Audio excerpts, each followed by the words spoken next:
Have you ever stood still for a moment, really still, and felt your past tug at your sleeve? Like it is begging you to come back. Not because it's good for you, not because you belong there, but because it is familiar. And familiarity can feel like safety, even when it's slowly killing your spirit. There comes a moment in every life where you look at the road behind you with honest eyes and whisper to yourself, I can go back there, not again, not this time. And that moment, that quiet, trembling realization, can be more powerful than any dream, any goal, any plan you've ever made. Because knowing where not to return is sometimes the first moment you truly understand where your soul is asking you to go. Let me take you into a story, one that might feel painfully close to your own heart. There was a young man named Aaron.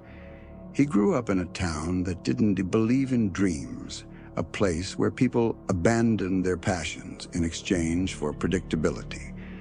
It wasn't a bad place, but it was a place where the future looked exactly like the past. Everyone around him lived their lives on repeat, same conversation, same routines, same quiet disappointments. And every time Aaron tried to imagine more for himself, the world around him pushed back gently but firmly, telling him, don't risk too much, don't want too much, stay where it is safe. But inside Aaron there was a soft ache, a longing, like something unnamed was calling out to him from far beyond the town's borders. Still, he stayed. Not because he didn't want to leave, but because he didn't want to disappoint anyone. He did not want to be the one who walked away from what others were content with. He didn't want to be judged, misunderstood, or called ungrateful.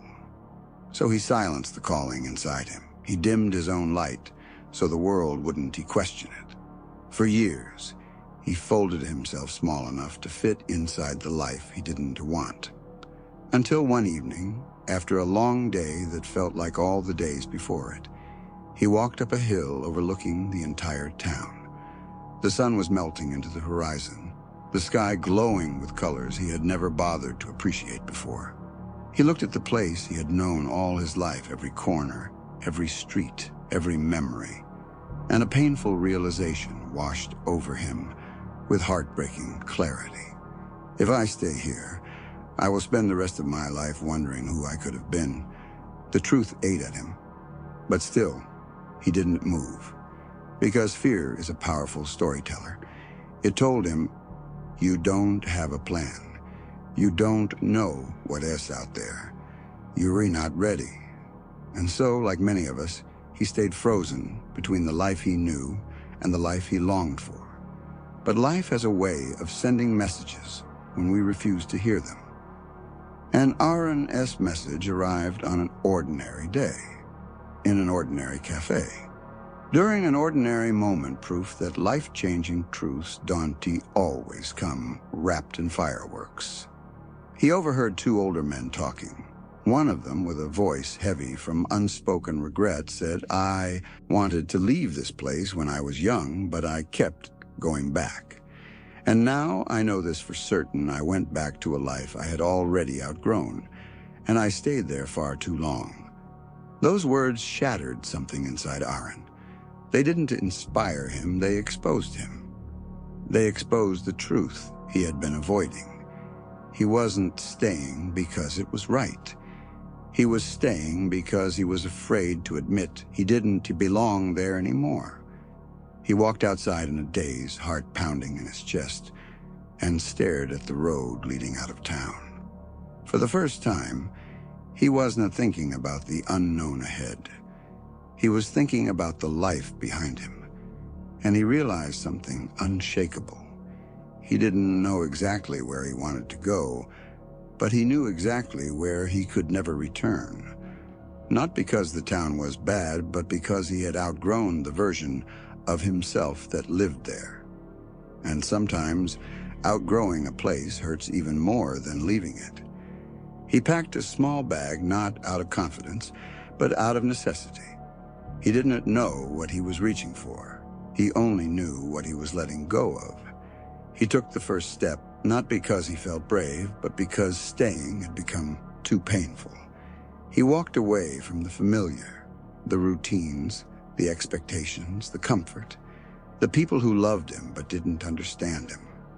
And that alone is one of the most difficult things a human heart can do. He traveled from city to city. Some nights he slept in noisy hostels, other nights on thin mattresses or couches offered by strangers. He worked odd jobs. He got lost in unfamiliar streets. He cried sometimes, not because he wanted to return, but because growth is rarely gentle. Yet every time fear visited him, every time doubt wrapped its cold hands around his throat, he whispered one sentence that kept him alive.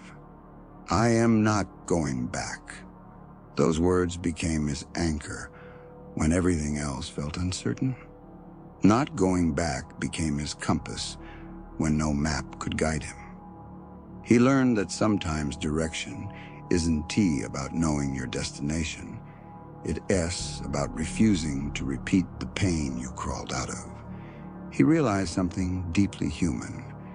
We think staying in the familiar protects us, but often it slowly suffocates who we were meant to be. Most people aren't lost because they lack dreams. Most people are lost because they keep returning to places that shrink them. They go back to the same relationships that break them, the same habits that numb them, the same routines that drain them, the same environments where they were never seen, never valued, never understood. They go back because it feels safe, even when it is slowly destroying them. But the truth, Aaron learned the truth life will force you to face, is this. The moment you decide you will never again return to a life that hurts you, something in the universe shifts. Opportunities appear that didn't exist before. People enter your life that you were never meant to meet until you walked away from the wrong ones. Parts of your heart begin to heal in ways you didn't think were possible. You start recognizing your own worth. You start seeing your own strength. You start hearing the voice inside you that had been waiting for years to speak. Years later, Aaron returned to the hill where everything changed. He stood there, no longer the boy who stayed out of fear. He was a man shaped by uncertainty, strengthened by struggle, softened by experience, and awakened by the world he once feared. He looked at the town below with tenderness, not resentment. He whispered, "Thank you for being the chapter I needed to outgrow so I could find the chapter where I truly belong." And then he turned and walked away again, not because he needed to run, but because he finally knew he was meant for paths that stretched far beyond the horizon.